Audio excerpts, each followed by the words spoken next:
everybody. This is just my Paleo Out in the Wild talk. Isn't that great that I had to turn and see what my title of my talk was? At Camp Nerd Fitness. And so I'm going to be in the front giving my talk. And thank you for the hearts. And so I can't answer your questions and I can't block the trolls. But this way you guys can watch. And all the people here at Camp Nerd Fitness can watch this if they can't make this talk. I'm going to head out. Great. So hopefully you guys can see the screen. Oh, it's back. It's mirrored for you guys. Sorry, people on Periscope, but everyone here who paid good money to be here can see the slide. So, welcome. And for those of you who don't know me, I am Michelle of Nom Nom Paleo. And I'm going to be talking about paleo out in the wild. So, how many, just out of curiosity so I know who I'm speaking to, like how many of you guys are paleo? Cool. And if you're not, that's totally fine because most of my best friends aren't paleo. But what my talk will be today is even those of you who are paleo, like I bet you guys do it really well in the privacy of your own home because being nerds, you probably excel at all this. At anything you put your mind to, you guys probably do really well. But once you're outside of your house and you're among people who aren't paleo, like how do you navigate that? And how do you feed yourself? And how do you not annoy everybody? And so that's kind of what I'll be talking about today. And so, because I like fun, we're going to talk about traveling because all of you had to get here some way, either plane, train, or automobile, I'm assuming. And so I'll be talking about how, what you need to pack, and all the places that you might be where you might be hungry when you're traveling. And then I'm going to be talking about eating outside the cave. And this means when you finally get to your final destination, how do you eat? And this will be whether you're cooking at home, you're in a hotel, or you're going out to eat. And then parties, because I know you nerds like to party, because there have been a few of them here. But the parties I'm talking about involve food. And so it's easy when you're hosting and you're in charge of everything you're putting out for your friends and family, but what if you go somewhere and they're not paleo, but you like them, so you want to keep being friends with them? How are you gonna eat there? And then next, I'm going to talk about feeding your kids. Does anybody here have kids? Oh, good. Because when I was coming on the shuttle, everybody seemed to be 20-something and single, and I was like, maybe no one will care about this part, and maybe I need to delete that. But it's good. There's a few, and if you don't have kids, you can tune out, or that's okay. And lastly, I will entertain any and all questions. And yes. I was just gonna say I haven't met anyone within 5 years of my age yet. I'm 18. Oh my goodness. Okay, so for those of you who didn't hear, there's an 18-year-old in the corner. So I could be your mother. We have one here. Holy moly. You guys turned 18. Oh my gosh. So there's some youngins in here. So maybe they need to know how they have to feed themselves. Okay, so this is me. I'm Michelle Tam. And so what I'm going to be telling you is kind of just my experience. And these are not the rules you have to live by, but these are things that I've kind of come up with in the last 5 years since I've been paleo to kind of navigate and be well-fed and hopefully well-liked by people around me. So I used to be a zombie drug dealer, or that's what I used to call myself. And I am actually a zombie today, as you guys can see. And for those of you on Periscope, I have this beautiful orange bandana because I was zombified. And so now I think there are a few humans. I see one in the front row that I see a few in the front row that I'm charged here. Yes, I'm sure brains are very paleo. Awful is king, right?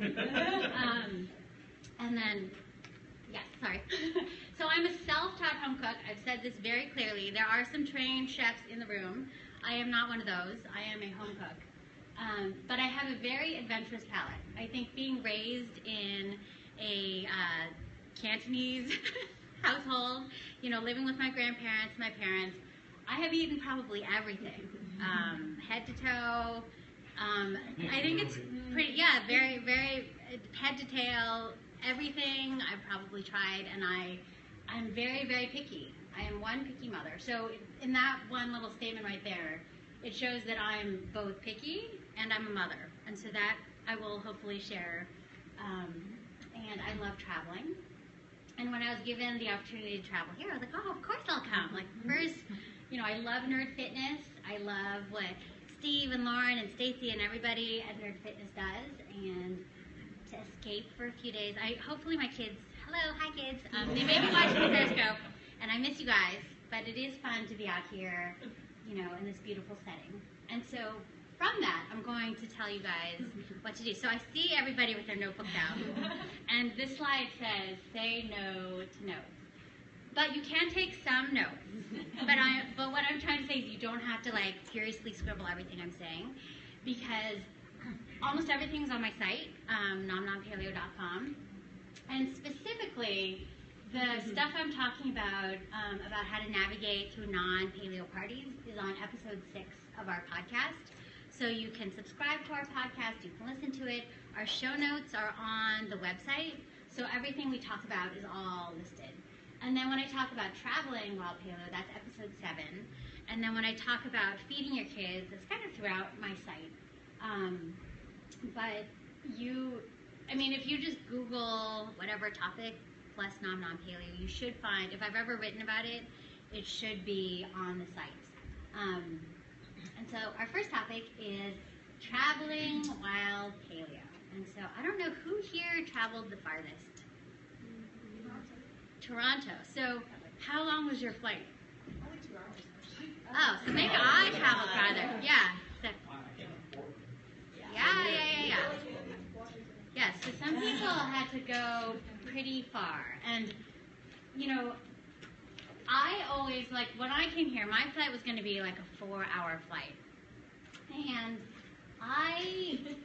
these are things that I like to think about. If I'm going to take a trip and I'm at home and I'm trying to think of what I need to pack from home, I think about how long is the flight or the ride, because that is dependent on how much I will pack, if anything. So it's really funny. If you listen to the podcast, Henry was like, Henry, my husband, he's always like, well, I don't have to pack anything because I'm not hungry and none of the options are very good. I don't need a snack. I'm like, well, good for you. That is not for me. I'm not into intermittent fasting. And I know after eating paleo, I actually don't get hungry every 2 hours like I used to, and I don't get hangry. But for a 4 or 5 hour flight, and I had to wake up, I think, at 4 in the morning, so I wasn't super hungry before I got on the plane. And so I packed myself some stuff, and I'll show you later the stuff I packed. But if it's a short flight, I don't normally pack a bunch of stuff. But that being said, because I have kids, I always have something in my bag, just because if one of them says, I'm hungry, which that's not how they sound, but I apparently have the same voice for my children and my husband and whoever else when I'm talking about them. And then if you can cook at your final destination, if I am at a vacation rental or a place where I know there's a kitchen, I will pack certain things from home. So this is kind of the pre-trip planning before I leave the house. And so, what to pack. So I like to pack non-perishable snacks. And so I don't pack, I don't eat sandwiches anymore, but I don't pack a meal or something that needs refrigeration. And I'll show you examples of that. But good examples of this are beef jerky. I tried to do thank you. So I try to pack things that have protein, and it's not all in one thing. Protein, fat, and chocolate. So I can have protein, fat, and then chocolate. Because, and I also make sure that I pack more if I have a longer trip of kids. So I'm not necessarily packing a like a giant meal because I have a longer trip. I just bring more snacks. And some examples of the stuff, oh, and then if I can cook, I will also bring some portable pantry essentials. All right, so this is a perfect example of something I packed on, and for example, oh, wait, I'm sorry, girl. no, that's cool. You can, yeah. Go back. It's okay. You can stop. Okay. So we can look behind this stuff because this is good to show all of these things that I have packed in the past. And if you guys are ever wondering what I pack, Instagram, I always take pictures of food, either what I'm eating at wherever I am or what I pack. And so this hidden behind this little statue of myself, like the Primal Packs are something I really like. Primal Packs isn't the only company, but those Primal packs have beef jerky, nuts, and dried fruit. So it's kind of a really nice portable thing. There is an expiration date because it is real food and there aren't preservatives, but they're all vacuum sealed, so they are good for several months. And sometimes I'll just have one in the bottom of my bag at all times because you never know when a zombie apocalypse might strike. And then hidden right behind here is like an Epic bar. So instead of like reaching for a, like a really sweet like protein bar or one of those energy bars, they do actually have like meat bars that you can get. So it's kind of like beef jerky in a bar form. This one in particular that's hidden is a liver bar. It's like a liver and beef bar, which I know sounds like, but everybody knows that liver is something we should all be eating because it's super, super nutrient dense. And this is like grass-fed liver and it's been blended with beef. But as I was saying in my previous classes, sometimes I have something like this in there to really test how hungry I am because it's not like these are, it's still liver, so it's not like you're eating like a hamburger or something. So it has like a certain livery taste, but it's also a really great choice if I'm really hungry. But if I'm not hungry, I'm not going to eat it. And then here is actually something tastier. That's an Exo bar. That is it looks like a traditional kind of sweet protein bar, but it's made with cricket flour as a source of protein. And I saw that face. It actually tastes really good. It seems like it would be gross, but it's a sustainable. It's actual crickets? It is. So I guess they take crickets and I think they roast them and then turn them into powder form, and then they use that as their protein base. And then like this one is like a cacao nut flavor. So like there's chocolate and nuts. But it's a really great source of protein. It's sustainable, and it's actually a good source of food and nutrition. I also have over there some little almond butter packets. I got a box of them, and so they're just in little unit dose packets. And yes, those are more expensive if you get it unit dose like that. And so that also kind of keeps me from eating them because I know it's expensive to replace. But also it's like, in little pre-packaged things. So it's really easy for me to grab those and go. And this is probably my ideal snack. I have a can of tuna belly, which is really, really, really good. So normally, like, canned fish is a test for me as to whether or not I'm hungry. Because again, it's really good for me, but sometimes I don't want to just eat a can of fish. But this one I will eat right out of the can. I don't eat it right on the plane because that's just mean. I will, like, if there's a layover or something, or I'm early, I'll quickly eat it. I'll put it in a Ziploc bag and I'll throw it away. And then I always have a bar of dark chocolate just because I like chocolate. I do 85% normally or higher. And, there's a lot of really, healthy fats in that. And so it's really satisfying. And it has magnesium to calm me down when I have to get through TSA. And then I just like sea snacks. Those are just some seaweed, dried seaweed that I like. It's not necessarily super filling, but it's something green. Whereas normally there's no kind of vegetables in this little pack. But all you want this travel snack pack to be is just enough to get you to your destination, because I'm sure wherever you end up, you will be able to have a fabulous meal because you will have done the research that I will show you how I like to do it. So flavor boosters. So this is if I'll stop. Yeah, stop.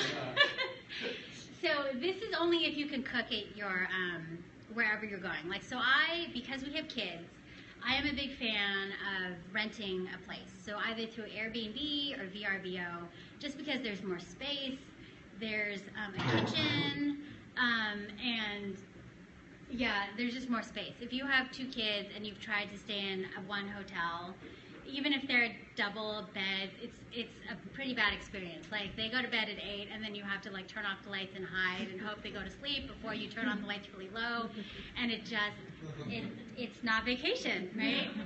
So we try to get a VRBO, and those normally have kitchens. And so I'm just going to show, you can kind of go quickly through. So these are kind of all the things I have at my house. And I have many, many things to help boost flavor. Yeah, you can do the last one. And so yeah, this is my pantry. And so you can't take all of these things with you. I wish I could, but there's really no reason to have even like 3 things of salt. Like, I'm actually, if anything, this shows you what a hoarder I am. And so these are the things I do like to take with me if I can. And so I really, really, really love red boat fish sauce or fish salt, because it is portable umami. And so depending on, like, let's say we're, I don't know, in Portland and I'm in a vacation rental, I know I can get like some ground beef or whatever, or even eggs for breakfast, and I can season them with some fish sauce or fish salt, and it'll be really, really yummy. And I happen to have like little small containers of all of these things, so all of these things I'm gonna talk about, I'll show you in the next slide, they'll actually fit in a little bag. I like finishing salt a lot, just because that can just add pizzazz to whatever you're making, and I have a bunch of little small ones. And just pick one seasoning blend, because if you are going to be cooking at wherever you are, it's good to just have one blend that's kind of your all-purpose seasoning blend that you can quickly add to whatever protein that you'll be cooking, or vegetables. And that will save you money, because when you go to the store, first of all, you might not be able to find what you need to cook with, but if you do, you're going to get the full size of everything. And you're only going to be at this place for maybe a week or more. I don't know. We can't normally go for more than a week. And then cooking fat of choice, I like to bring, and there's lots of like little olive oils that you can get. You can get little travel size like ghee. Whenever I go to any conferences these days and they have like samples, I'll like totally hoard them, because then I can totally take them whenever I'm going anywhere. And there's a question back. Yeah, I was just wondering, do you travel internationally very often? Do you have trouble through customs? Sorry. No, I'm sure. That's a good question. So she's wondering if international travel, if it'll keep you from taking some of these things. So I'm pretty sure you cannot take fish sauce. Okay. But I'm not totally sure. I mean, I think the thing with traveling internationally is you can take stuff on the plane, but you have to finish eating it on the plane, right? Am I wrong? Depends on the country. Yeah, it depends on the country. Yeah, like, so I think I could take beef jerky. I knew that, but I wasn't Yeah. sure fish sauce or cooking fat. The cooking fat, I think, is okay, because a lot of, like, if you wanted to also, like, if you had a little container, we can go to the next one, and I'll show you what they look like. So this is actually bigger. Like, I have these little ghee containers, and you can pretend it's like your moisturizer or whatever. And I think you're allowed to take little things like this. I think they normally have restrictions with, either fruit, vegetables, or animal products, I think. So I think this is okay, but don't quote me. I am going to Vietnam in a week, so I could test out that theory. No. But like this little Tabasco, like if you ever go anywhere for brunch, and you see those little Tabasco things, you should just, I'm not endorsing that anybody take any of them or anything, but sometimes they fall on the floor. Yes, sir, you can buy them. You can totally buy them. But like these are actually, like this looks really big, but all of these are really small. Like this is 2 ounces, this is super, super small. And so, or you can even just go to a drugstore and just get a little travel container and just fill it up with your favorite salt. Like I really like just having a good finishing salt, because it does just kind of make things taste better. And then if I have like just a little thing of my favorite seasoning blend, that's really all you ever need.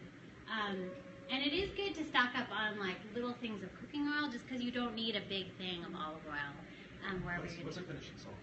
Finishing salt up there. Oh, so if like sometimes if you're at a restaurant and then you'll have a salad and then there's crunchy salt on top, that's a finishing salt. But you totally don't need to do that. You can just have your favorite salt. Like you can just do a little thing of kosher salt, just so you don't have to buy a giant box of salt wherever you end up. Okay, so next. So that is all the stuff you do at home. Like you packed all this stuff, you figured out how long your trip is going to be. But let's say you totally did not, you're like, oh, I have no time, and you just wake up at 4 in the morning, and you're stuck potentially eating airport food. Like, is it possible to eat at the airport? And it is, if you do your research. And so I do, and you can totally, everybody has a smartphone, and all of you nerds, I'm sure, have smartphones. And so I always do my research. Like, for example, like I knew I was flying into Atlanta, but I also knew that I don't have to, well, I did actually eat, and I didn't do my research. So I'll talk about that in a sec. But if you do your research, you can go on Yelp, TripAdvisor, and just Google to see what you could potentially eat at the airport. And then even if there are no great options, like there aren't any, they just have like the little magazine stores with just snacks. You can still, almost every store has nuts. Even at the fast food places, you can probably get a salad. And most airports will have burger places where you can ask for just lettuce wrapped burgers. Airport food has improved. So, for example, at Atlanta, I know that there is a Chipotle and a Five Guys. There's also a place called One Flew South, which is supposed to be really good, and I'm going to go tomorrow before I get on my flight, because I know tomorrow I have like a 7-hour flight, because I'm going to be stopping in LA before I head up, and I'll be there for a few hours, I think. So I think I have time to have a nice meal at One Flew South. And the way I found out about One Flew South is one of my good friends, Julie Mayfield, who wrote Paleo Comfort Foods, is actually stationed in Atlanta. And she told me, she's like, you need to go to One Flew South. And when I looked on their menu, it's all labeled gluten-free, like what is gluten-free and what isn't. If you fly into SFO, Terminal 2 has so many great options. But the one caveat is, if you're really not that hungry, even though airport food has improved, it's still super expensive. And it really will never be as good as wherever you're going to end up, right? So only do it if you're really hungry. So these are examples. So this is an example of something I picked up at SFO. So if you're in Terminal 2 and you fly in through Virgin, which is my favorite airline, I wish they flew everywhere. Like there's Plant Organics Cafe has these grab-and-go salads. Like this is a pretty nice looking salad. It's got like organic greens and hard-boiled eggs, like half an avocado and chicken. I know that their salad dressing has canola oil, so I just don't use it, but I am perfectly fine without using it. And then like I'll buy one of these funny green drinks. But as I said before, it's super expensive, so this meal is probably like $20. Yeah, but you can also, so this is not an airport option, but when I had to take the train from DC to New York, at the DC train station, they have a Shake Shack. And so, a lot of places now where you have to go and get on something will have places where you can get options. So here is a perfect example of a lettuce-wrapped burger, and I added bacon, of course. Can you just leave that up for a second so we can stare at the bacon? I know, we're a little bit bacon deprived. Thank you. All right, so let's say all of those things don't work out. You didn't, so what do you eat when you're on the plane? Like you didn't have enough time at the airport to grab something. Of course, the best option is if you did that first thing where you were at home and you packed some stuff, then you can eat your packed food. And on my flight here, I actually was seated next to somebody who is at camp. And I only knew she was at camp because like as soon as we sat down, she opened up her she had this like schedule for Camp Nerd Fitness. I'm like, oh, are you going to Camp Nerd Fitness? She's like, I am. Are you going too? And I'm like, yes, I am. And then we would just talk the whole time, and I shared my snacks with her. So eat your packed food if you can. In terms of what to drink, you know, of course there's alcohol, but it's always bad and expensive. So there's really no option. There's no reason you should do that. I always try to drink water. They also have carbonated water. Like I think they have seltzer and tonic. I personally skip the ice because when I was I was a nutrition and food science major in my microbiology class. I remember having to present this article about how there was this football team that they were all on the same plane because they were flying somewhere for their next game, but they all got food poisoning, and they discovered the way they got food poisoning was from contaminated ice.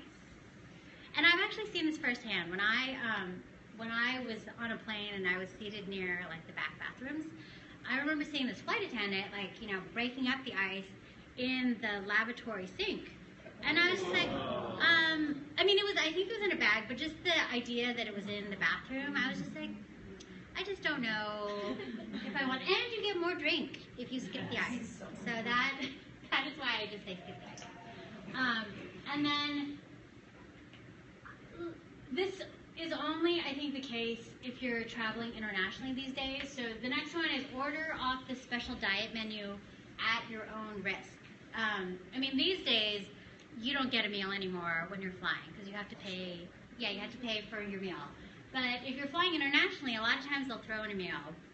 And I know that on our last trip, we flew to Thailand. Like, oh, I'm gonna order like a gluten-free meal, and it was like the worst thing I ever did because I think they lumped together the gluten-free meal with like the fat-free meal and the salt-free meal, and like they're like, oh, here you go. And the vegetarian. And the vegetarian meal, right. And the vegetarian. So I think I ended up with like rice cakes and margarine and maybe some like crudités or something. So I was just, and like my kid who was like, no, I want to eat whatever they give us, had like this beef stew with rice, and I was like, I could probably eat that. And so that was like a lesson learned. But I've actually heard that the Hindu one, like when you're flying international, is pretty good. Last year, Uh-huh. it's still pretty questionable. At one point, it was a 18-hour flight. Yeah. With a stopover in Brussels. And literally, my husband gets this wrap with curry chicken. Yeah. And I get roasted vegetables between two of the worst gluten-free pieces of bread I've ever had. No. Yeah, see, like that, in that case, So, you should pack fries were snacks. good. Right. Fries were very good, but very vegetarian. Yeah. And so there are also, because, for domestic travel especially, they have stuff for sale. And some airlines have gluten-free options. So I know if I fly Virgin, they have like Hail Mary macaroons. Not like that's a really filling thing, but but they also have Hail Mary nuts, which I think are really good. They have gluten-free snack packs now. And so one thing, like for myself, I know that when I'm at home, I can eat perfectly paleo. But when I'm out, like the one thing I know I need to avoid because it'll make me feel terrible and not enjoy my vacation is gluten. And so that's just the one thing I'm vigilant about. I'm not going to obsess about what kind of oils they're using or anything like that, just because I know that won't keep me, like it's not going to kill me. Whereas I think if I have some gluten, it will actually keep me in the bathroom. But that's too much information. So here we will talk about dining outside the cave. And so this is both like outside of your own kitchen. So if you are in a vacation rental, you can, so the first thing, if you know you're going to be staying at a vacation rental, you should find a grocery store near you. And so, but you should try to find that out as soon as you land, or hopefully before you've even landed where you are. But the very last time you should do it is right when you're at the airport. And the reason I say that is because we have a vacation rental in Hawaii because we were tricked into getting a timeshare.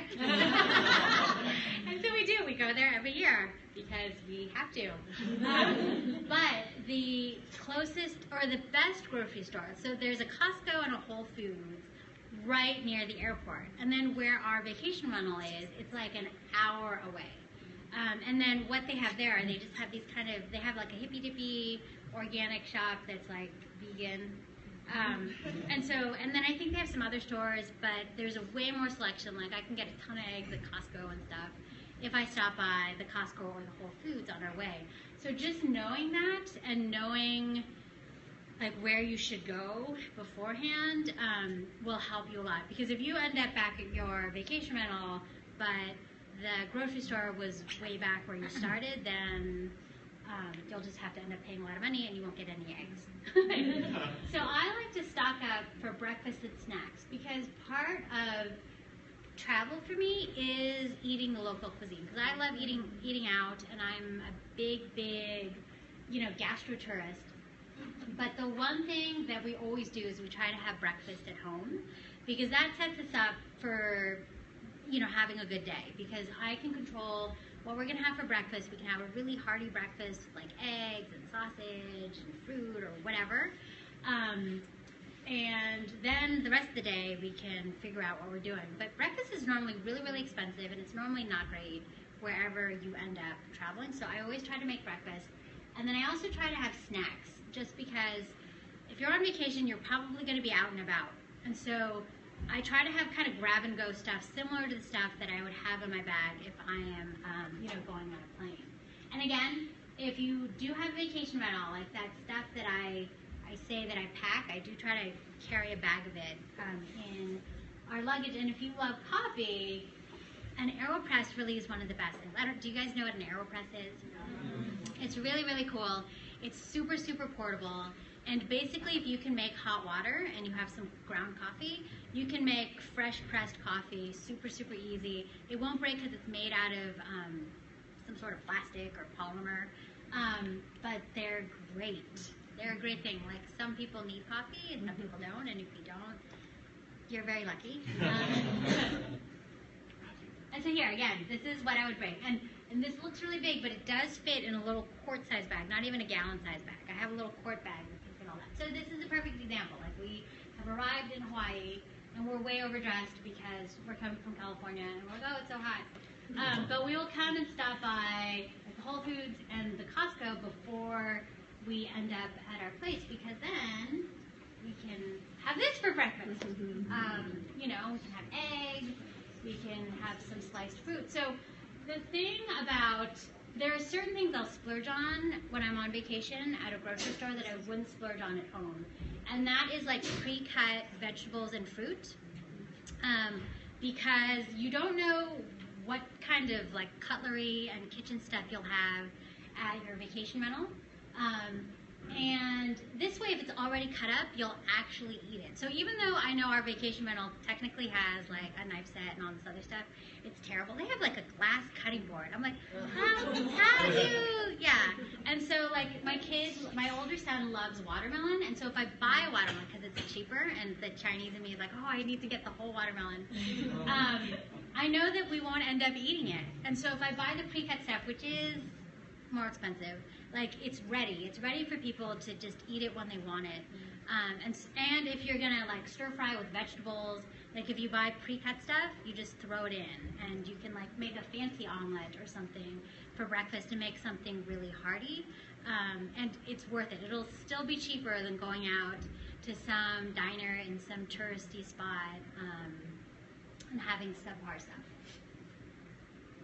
Oh, so let's say you're not a vacation rental and you are in a hotel, because, sometimes that happens. You can always request an empty refrigerator. So you can always call before you arrive and say, can I have an empty refrigerator? Because I think they are obligated to do that for medications, because a lot of people have medications that have to be refrigerated. Or like if you have to store breast milk or anything, and if they question and say, why do you need an empty refrigerator? You just say, I have medications. And I have breast milk. And if you're a guy, you change your voice a little bit. Stop asking. Yeah. And then again, you can still have, once you have an empty fridge, or even if it's not fridge, there are lots of grab and go breakfast and snacks. And in this case, because you probably don't have a cooktop that you can use, like I will stock up on cold cuts. Like I like Applegate Farms a lot. Like you can get those, I think, at most places. I think I've even seen it at Walmart. And so I will get like cold cuts. I will get the pre-cut vegetables and fruit again. I'll get nuts, you know, beverages. If you get those, way cheaper than if you open that little, you know, that bar. And if you are very adventurous, you can learn how to cook with hotel appliances. There are actually websites and posts devoted to, like, how do I cook with a coffee maker? And apparently you can make, like, soft-boiled eggs in a coffee maker. I don't think it actually becomes hard-boiled because I don't think it gets hot enough. But when I've looked at those sites, it's mostly non-paleo stuff because they talk about making grilled cheese sandwiches with like an iron. So, you know, I don't know that that's super helpful, but there's definitely things you can do. And so dining out is probably my favorite thing in the world. And again, as I said before, you just have to find out what your total no's are because you're on vacation. Hopefully you're not doing like a Whole30 on vacation because it's vacation. And so yes. So the way so again, you need to find out what your absolute no's are and then stick with it. And if you decide not to stick with it, just be mindful and say, okay, I decided to totally off-road it, but I accept that and we will just stay in tomorrow. No, but so that's just, I think that for me, paleo is just being mindful of what you're eating and knowing how those foods affect you. And knowing, you know, where you're always supposed to stay the course. And of course you're going to detour once in a while, but you can always go back. Like just because you decide to eat pizza one day, it doesn't mean that, oh, I can never eat healthy again. Because there's always the next meal, you know, and you can always just keep on going on that path. So once you know that, these are my tips on how to dine out wisely. So I crowdsource, but you need to know where you're crowdsourcing. So I will send out kind of an APB on my social media, but I will also ask my friends who have visited those areas or live in those areas that I trust because I'm very picky. So I will ask them where to go. I'll also, like, let's say I'm going somewhere for the first time, and it's like, let's say I'm going to Austin, and I've never been to Austin, but I have. And so you can actually Google Nom Nom Paleo in Austin, and I have lots of posts about where I really like to eat in Austin. And so that's another thing. If you're ever wondering, you can see on my Instagram and on my blog all the places that I've ever traveled to, and if I've written about it, then you can see where I've eaten. But I like to check like local papers. Like almost all papers will have the best of lists from the previous year. So I like to look there. I like to see like what their top restaurants are, and then I will do like kind of this Venn diagram where I will kind of do what the crowdsourcing and the top restaurants, and when I've kind of narrowed it down to my top choices, then I'll go to Yelp because I think Yelp is a good source. Like I think if there are like 1,000 reviews and it's like a 2-star, it's probably not good, you know?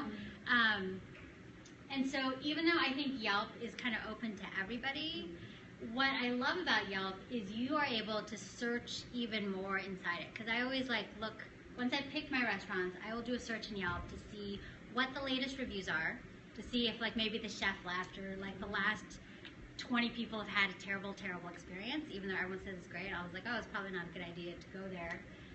But also you can look and see, you can put like gluten-free in the search terms to see if there are even gluten-free options, because people who are gluten-free will normally make a point to write in their Yelp reviews, oh, there was a gluten-free menu, or even though there's no gluten-free menu, the wait staff totally understands what it means, or even though they had a gluten-free menu, I totally got sick because they had no idea.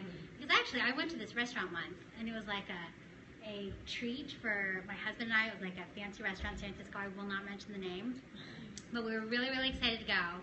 And I had read everywhere that they can totally customize it, you know, within reason, because you don't want to be an a-hole about it.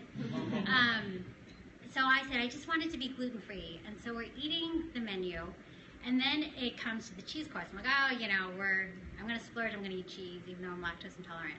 And it came inside this like breaded pastry thing. And I was like, huh, that's really interesting. Like, I wonder if they're using like cup for cup gluten-free flour, or some neat gluten-free something or other. And so we're like, hey, just out of curiosity, like I know that we requested gluten-free, but this is gluten-free, right? And like, yes, it only has flour and water. I'm like, oh, I was like, oh, tomorrow we're just gonna stay in. but yeah, so it pays to ask. And then, as I said before, you need to just be mindful of whatever you choose to eat. You're not cheating. You're not, being bad because you're eating something that's not paleo. Just be mindful and savor every bite. Like, if you're gonna decide to do that, know that you're doing it, but know that it's not an everyday occurrence, because you know that certain foods are better for you, and that is what you normally will strive to eat. So here's an example. So, like, let's say this is an example of being very good in paleo. So I think when we were in Hawaii, I did a lot of research, and I found this cute little organic restaurant that has like ahi and salad. So you can totally stay on the straight and narrow. And so if you guys are curious, I actually have a huge post if you ever go to Maui about how I ate gluten-free in Maui. But then here's an example of what I do on vacation. My number one rule is gluten-free and being very mindful and savoring every bite. So there's a really nice Mexican place that we went to, and this is all gluten-free, but clearly it's not paleo. Like when I take a picture on Instagram and I clearly say it's not paleo, on vacation, like people are like, are those corn tortillas? Are those beans? Are those rice? I'm like, yes, they are. And sometimes you have to totally splurge. So like my kids really, really like shave ice. So when in Hawaii, they get shave ice. I don't like it, so I don't eat it. There are other things I'd rather eat, just like that plate of Mexican food. But I do tell them, like, you know how your mouth is all purple? I'm sure the whole insides of you. Like, I don't care. And so, but that's what I mean. Like you're enjoying your vacation. You're being mindful of it. You will detour, but when you get home, it's different. And we tell them, you're on vacation. This is not how we're going to eat when we get home. Oh, and so now we're going to talk about going to parties where everyone is not paleo. Like you've been invited to someone's house. Actually, it's not even just being invited to someone's house. A lot of the stuff that I'm going to talk about applies to potlucks. Like if you have school potlucks, church potlucks, CrossFit potlucks, whatever those, well, CrossFit you probably will be pretty paleo, but all those others are probably not that paleo. And I will show you, so this is an example, like, of a paleo party. Because I do like to throw parties once in a while. So this is like, everything here is paleo, but I'm not talking about a party like this. I'm talking about a party where you just have no idea. So I'm going to go over some survival tips on how to navigate those types of parties. First, you should offer to bring a dish, because that will ensure two things. That will ensure you'll have something that you know you can eat, for sure. And secondly, you will make the host so happy. They'll be like, oh my gosh, Michelle is the most awesome person in the world because she offered to bring a dish. So you guys should try to do that. And if you can't do that and you're not sure what you'll be served, you really can eat before you go. That way you won't be super hungry. And you can, have a little something on your plate, and it'll be fine. If you're desperate, you can totally stash snacks in your bag.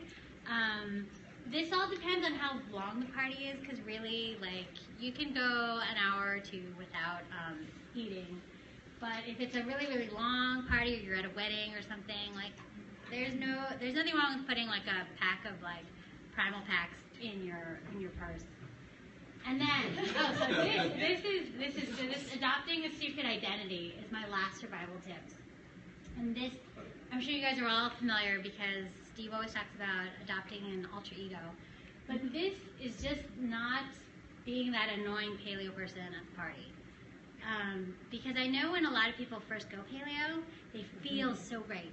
And they want to tell everybody around them how great it is to be paleo. But that just makes you kind of annoying to people who aren't ready. And so my tip is not to like deny that you're paleo or anything, but just don't tell everyone like, I can't eat that because I'm paleo, or does that have whatever because I'm paleo and I can't eat that. Like just, just take a step back and just, if people have questions and they've heard about it and they want to seek it out from you, then you can totally, discuss it with them, but don't put that out there like, I am super paleo person. That is my big tip. So when I said you can bring something, these are all things I've brought to parties before. So this is, and all of these recipes are on my site. I have, if you go to nomnompaleo.com/recipe index, every recipe I've ever made on the blog is on there. And then on the show notes for that Party On podcast, all of these recipes are listed. So this is like a watermelon and fig and crispy porquitos, or they're just crisped up prosciutto chips. But like it doesn't necessarily look paleo, like people would eat it. And this is my Asian Brussels sprout slaw, and this is on my Thanksgiving menu from last year. And it's something you can totally make ahead of time and reheat. And a ton of non-paleo people have had no issues eating it. Super simple. If you're not a big cook, you can always, I think tomato season is over, but in the summer, a tomato and basil salad is super, super, super easy. And if you're assigned nibbles, and this is, I'm giving options because I know sometimes for school, you're assigned like an entree, appetizer. So these are my chili lime chicken wings. Super easy. You can make them ahead of time. No one will know they're paleo. These, if you need to bring like little hors d'oeuvre types, I have shrimp stuffed mushrooms. If you aren't a mushroom fan, because I did meet someone who's not a mushroom fan, you can totally stuff your vegetable of choice. There's Asian meatballs. We had those for lunch the other day. So that recipe is on my blog, and you guys can totally make it.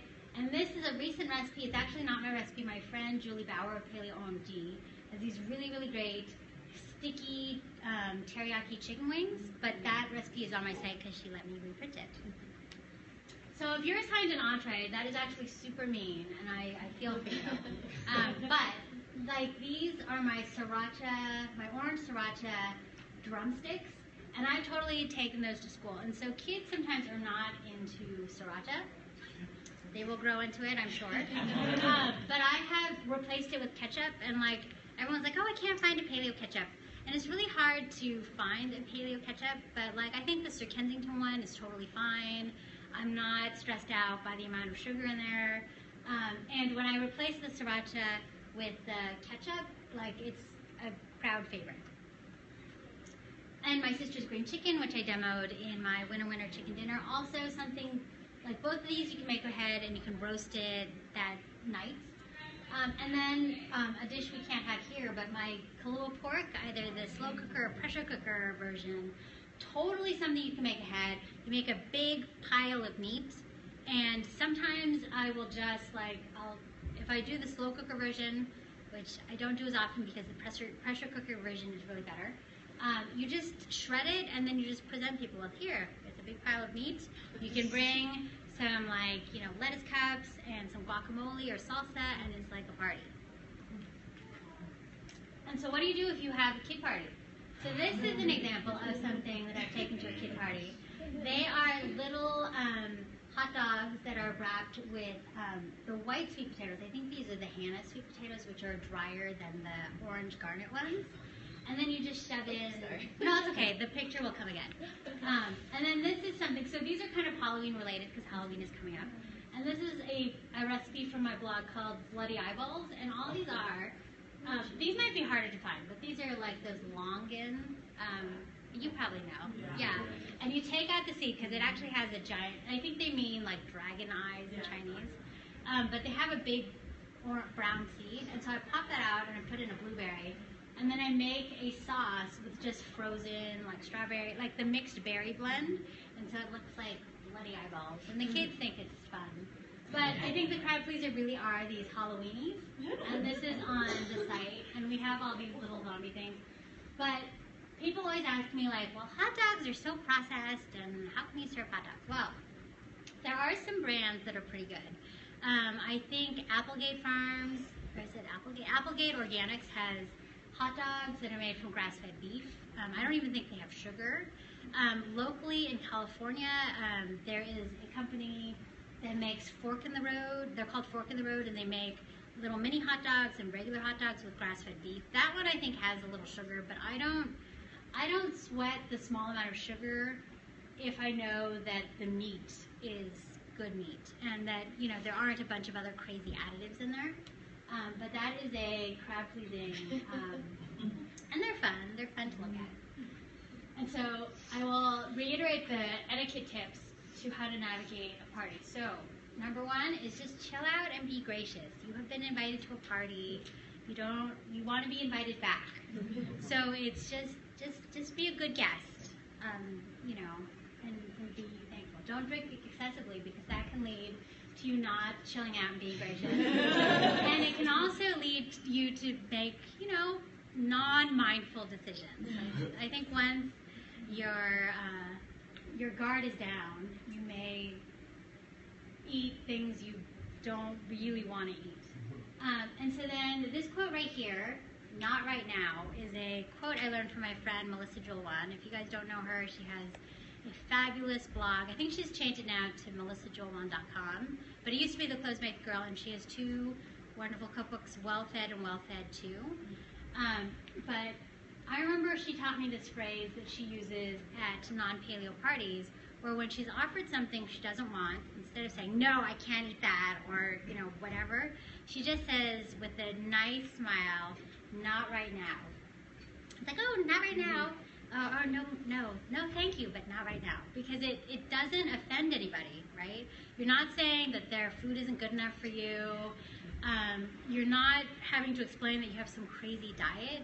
And you're also not saying no. You're just saying not right now. Because it could mean later, you know, so nobody is like offended. It's a really great phrase that I think everybody should keep in their back pocket. And then this last one is very similar to the point I made when you're dining out. And that is know your limits, but don't be annoying.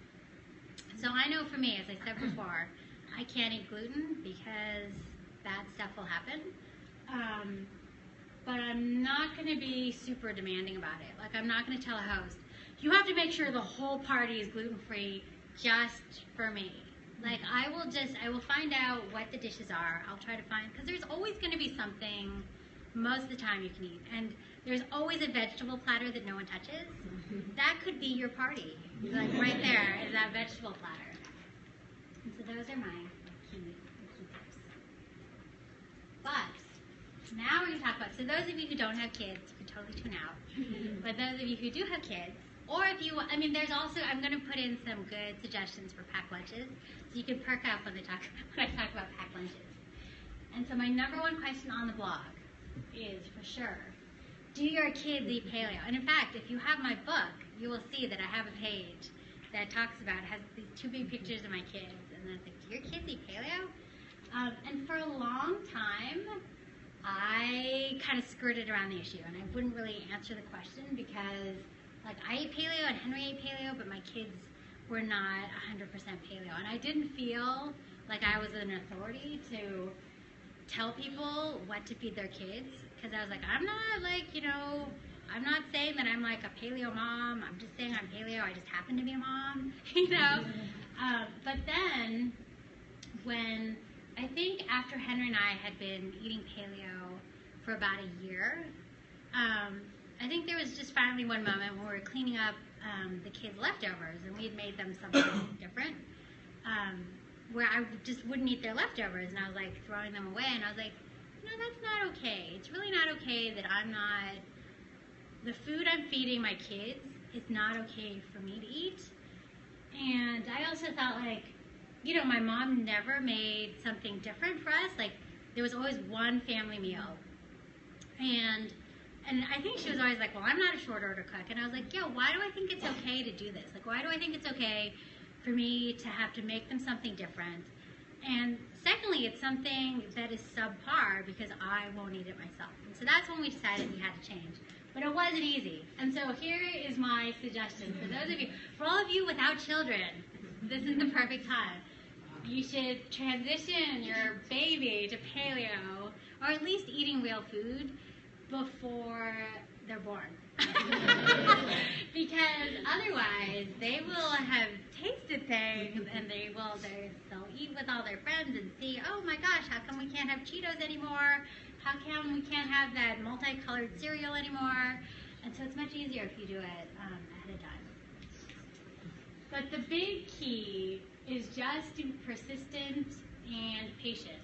And I have a story about this. So I think initially we weren't really sure how to do it. And this is back when I was working nights. And so Henry and I were like, we have to do this. We're just going to, one day, cold turkey, we're just going to say, kids, this is it. We're going to eat the same meal. And Henry's like, I'm going to do it. I'm going to do it this weekend. I'm like, really? Because this weekend I'm going to be sleeping during the day because I work nights. So you will have to deal with this transition. He's like, oh yeah, it's no problem. And so I wake up and I say, so did you do it? Did you transition? She's like, no. Let me tell you the story. And so he told me the story about, I think it was lunchtime, and he told, like my older son, who's wonderful, I don't know if he's watching this, but he will kind of eat anything. He's first child, so he's like a people pleaser. Like, oh yes, this liver is delicious, mommy. Whereas my younger son really likes to assert his independence, and is very, very stubborn. And so Henry said, okay, this is what we're going to eat. This is our lunch, and we're not making you something different. You have to eat this lunch. And he's like, I don't want to eat that lunch. And so I think he actually was like, nope, that's all you're going to have. And so then he kind of put himself on a hunger strike. He's like, fine, I'm not going to eat it. And so I think for several hours, he didn't eat anything. And Henry was like, come on, you really have to eat this. You know, this is my house and my rules. Like, when you're living here, you're going to have to follow my rules. And so I think he was like 3 at the time. My younger son, Ollie, was like, fine. And he literally went to the front door, opened it, and stepped out. And so then Henry was like, okay, so I did have to fold. And so then we decided that, you know, that doesn't work. I know people say that, you know, kids won't starve, eventually they'll break, and they probably will. But what we came up with is that we would have a compromise. And so for our younger son, so I only made one meal, but then if he was super, super insistent that he didn't like it, we were okay with making him scrambled eggs.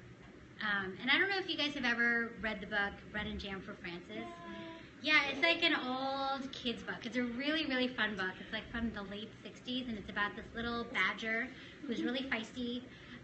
And Bread and Jam for Francis is about how she decides one day, even though her mom makes the most wonderful meals and packs her these amazing lunches. You have to read the book. It's really, it's like, wow, I cannot believe this badger packs this kind of stuff for her kids. But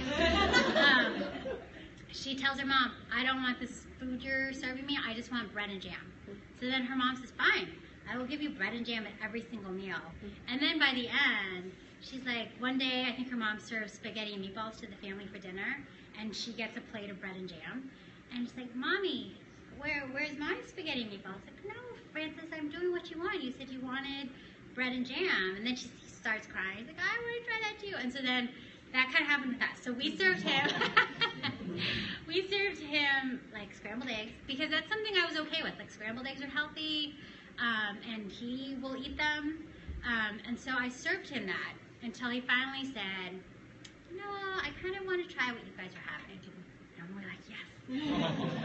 And so then compromise also means I'm not going to be making super crazy food. Like, I think for a while I would make these crazy, like, curries or things that are super spicy or things I knew there's no way my kid would even try it. But I was like, oh, they're not going to eat it anyway. I can make whatever I want. So now I make crackling chicken a lot because my younger son really loves crackling chicken. Roasted broccoli is probably their favorite side dish ever. So that might be something we have like almost every day. But like the recipes in my book and on our blog really are the things that we're all eating. And if you look at them, they're not super wild and crazy. But you gotta just find food that you will all eat. But you also shouldn't dumb it down too much. So I say it should be a compromise and everybody should eat the same thing, but don't use it as an excuse to serve something subpar. Do you know what I mean? Like it is, you still do need to have some standards, but it's not, it doesn't have to be perfect. And the very bottom I say perfection is unsustainable, which is totally true. Like this is real life. You just have to make sure, I talk about that whole paleo roadmap thing, because sometimes I think people are like, oh, it's too hard, and then they just give up. But it's not. You do the best you can, and it's always better than like giving up, because like nobody should give up on their kids. I mean, I think everybody can agree on that. All right. So people that ask about packed lunches, you can press. So this, the gift went off, but that's okay. That's okay. That actually was just a fancy gift that filled it up. But no, but the point is, so I have all, like every year for the last 4 years, I've partnered with like my friend Jackie at Lunchbox, because she's a local mom and she has these cool stainless steel containers. And so we come up with all of these lunch ideas, and it's totally on the blog. You don't have to take a picture. Like it's all there. But I just want to let you know, this is not what my kids' lunches really look like. Like we do this so that you know, it looks really pretty and enticing, so that you can show them to your kids and say, hey, look at all these different lunch ideas. Is there a small corner of here that you would like in your own lunch? So it inspires them to kind of find things that could potentially be fit into their own lunches, but in reality, like, so school lunches in real life, this is kind of more what they look like. Well, actually, I'm going to show you 2 examples of my older son's lunch, because he will eat more than my younger son. So these are like the paleo egg foo young from my website. You can totally make them ahead. They keep well, and he just eats them with his hands. They're these like meaty, eggy, vegetable-filled little patty things. And then he loves fruit, so I'll fill it up with fruit. Another example is like these are some like sausages, and then I just put them in a thermos with some marinara sauce and some fruit and vegetables, and this is probably some sort of like, you know, creamy dipping sauce. But my younger son, all he really likes to eat is scrambled eggs. So literally, I make him a thermos filled with 2 scrambled eggs to take to school, even though he had 2 scrambled eggs for breakfast. But they have fruit and other stuff along with it. But I think the main point for school lunches is try to have some sort of protein, like a hearty protein, have some sort of fruit and veggies, and then some sort of healthy fat. So something that will sustain them. Don't pack anything that you won't eat yourself. And that also means, like, again, you don't have to be perfect. Like, sometimes I'm like, oh, I would eat that fruit bowl, so I'm going to pack it in my lunch. Or, you know, like, it's totally okay. But know that your school lunch doesn't have to be perfect, because you are making a concerted effort to make them a healthy breakfast, and you're going to serve them a healthy dinner when they get home. So whatever they have in their lunch, because I know a lot of kids are sometimes like, I don't want my lunch to look really different from everyone else's at school. And so it's okay if you pack, you know, some packaged stuff in there. Like if you put some like little organic treat in there, it's totally okay. Or even if it's not organic, just some treat, it's okay, because lunches are not, don't stress out about lunches, because you are making the effort to feed them well outside of school, right? So if you're controlling, if the food that they're getting, like if their snack and their breakfast and lunch, that's like what, 70% of what they're eating, like for the whole day, and then 30% and like a little tiny portion of the packed lunch is not paleo, it's no big deal, right? Because if you make sure they have eggs or some sort of healthy protein and some food, and you have one little treat in there, it's no big deal. Like it's totally okay. And another way to get buy-in from kids is to have them help you pack the lunches, or at least have them tell you what they would want. Because you can make one of those super pretty, perfect bentos, but it'll end up in the trash or the trade box. And you won't even know, because like, oh, I finished it, Mommy, and then you find out that they just dumped it. And, you know, if you have them help you and actually tell you what they would want, like you can show them some of those sample lunches, or just say, hey, we're at the grocery store, what are some things that we can both agree are things that we can pack in your lunch? And so if you want to take notes, the packed lunches post, you can just go to nomnompaleo.com/paleo lunchboxes, and there's a giant post that links to all of those posts about lunches. And then I have tips, and I also talk about how it doesn't have to be perfect. These are just examples. Like real life are these rules up here. Oh, and another question besides, like, if your kids are paleo, so if they are paleo, how do you let them eat when they are not with you? And so we let our kids make their own decisions. And so we empower them to choose what they want to eat. But we have taught them cause and effect of how certain foods affect them. So they all know, like, that pizza is not the best thing in the world. My younger son also has gluten issues like I do. So he is actually very good about self-regulating and not eating gluten, because he knows if he eats gluten, he'll get all this GI stuff, he'll get canker sores, his personality changes. But my older son doesn't have issues with that, so he does. If he goes to a party, he'll eat the pizza. But he doesn't like sweets, so that's at least one thing that I don't have to worry about. But they know that the food they're eating when they're out is probably not the healthiest. But, you know, the point of raising kids is to raise them to be able to make their own decisions and be independent people.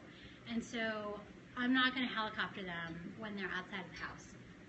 And so another thing we try to do is model good behavior, because you can't tell your kids to eat healthy if you're just in the pantry, like, jamming Doritos in your mouth. You know, like, Mommy can eat this because she's old, but you need to make sure you eat healthy.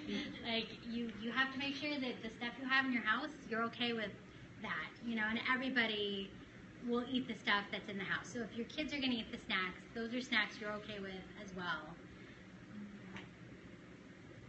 And the take-home points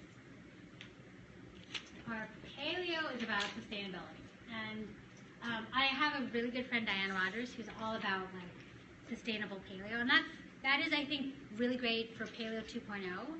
But I think Paleo 1.0 is making sure that it's sustainable for you.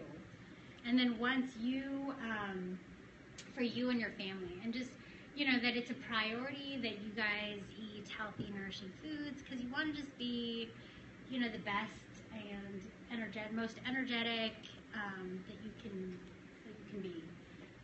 This is an important part. Clean food isn't everything. It's very, as I say it again, it's very important to know what the roadmap is. But if you eat super duper, I don't even like that phrase clean, because it implies that your other choices are, like, dirty. But if all you're doing is stressing about eating perfect food, and you're not getting good sleep, and you're super stressed out at work, it doesn't matter how clean your diet is. You've got all these other issues that you have to deal with. So eating healthy is just part of life that you should incorporate. Like all the things that Steve talks about in Nerd Fitness. Like, it's good to have exercise and good sleep and have, like, a good community. And you should fuel yourself with healthy food so you can have fun with all those people. And also, if you are really annoying about, like, making sure you eat perfect, no one will want to hang out with you. And that will be very sad. And so, lastly, everybody should just go forth and level up. And so now I'm going to just open it up to questions. And I'm just going to close Periscope. Goodbye, people. There's like 30 people.